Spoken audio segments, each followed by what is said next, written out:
Karnataka written by Totakacharya. Viditakhil Shastra Sudha Jalade Mahito Panishat Kadita Dhanidhe Hridaye Kalaye Vimalam Charanam Bhavashankara Deshikame Sharanam Karuna Varunalaya Palayama Bhavasagara Dukha Viduna Hridam Rachayakila Darshan Tattvavitam Bhavashankara Deshikame Sharanam Bhavata Janata Suhita Bhavita Nijabodhavi Charana Charumate Kalayeshwara Jiva Vivekaritam Bhavashankara Deshikame Sharanam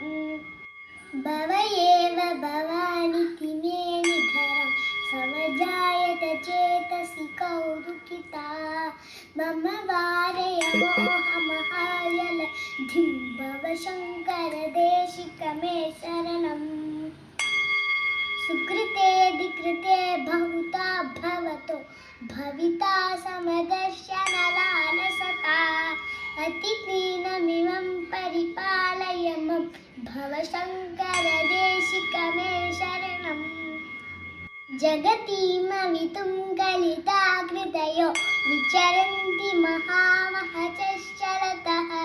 Ahimam surivatra vibhasi guro Bhavashankara Deshikame Sharanam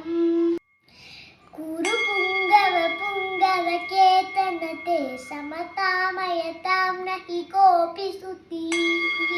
Saranagata Vatsala Tatmanidhe Bhavashankara Deshikame Sharanam Viditaramaya Vishadaita Kala Nacha Kinchana Kanchanamasti Guru Dhritameva Videhi Krupam Sahajam Bhavashankara Deshikame Sharanam Bhavashankara Deshikame Sharanam Bhavashankara Deshikame